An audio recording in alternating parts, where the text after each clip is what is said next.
First half అంతా ఏముండదు. Second హాఫ్లో ప్రభాస్ వస్తాడు. దీని అమ్మ స్క్రీన్లు తగలబెట్టేస్తారు.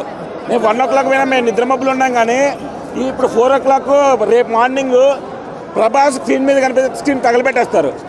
ఏంది అసలు ప్రభాస్ను ఈ రేంజ్లో దీని అమ్మ ఎవరు ఆడుకోలేదు.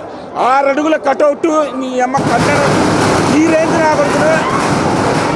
ఈ ప్రభాస్ని ఇంత ఇంత ఇంత వైలెంట్గా ఇంత ఎంగేజింగ్గా ఎవడు వాడలేదు. యోగి సినిమాలో చూపించాడు వినాయక్, అది ఎక్కలేని జనాలకి, అది రీమేక్.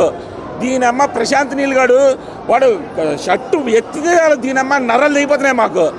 ప్రశాంత్ నీళ్ళు ప్రభాస్ ఎలివేషన్ కోసం పుట్టినాడు.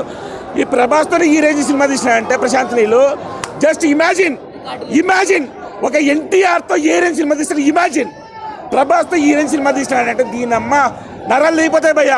సెకండ్ హాఫ్ లో sentiment picture just Prabhas A feeling I kindly request అంతే ఒకటే డైలాగు, నర్రాలు దిగిపోతున్నాయి లోపల. మామూలుగా ఉండదు సినిమా.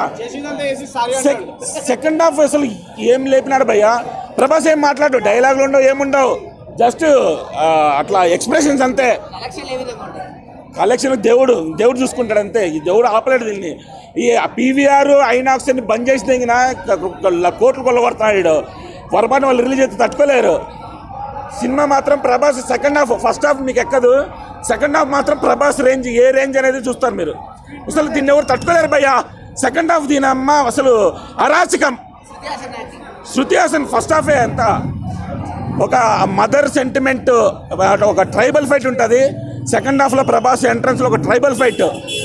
ఈ సింహాద్రి సినిమాలో కేరళ బ్యాక్డ్రాప్లో ఏ రేంజ్ ఫైట్ ఉంటుంది ఎన్టీఆర్ది, ఈ సినిమాలో ట్రైబల్ ఫైట్. నర్రాలు తెగిపోతుంది జనాలకి. దీని అమ్మ అసలు అరిపించినాడు భయ్యా.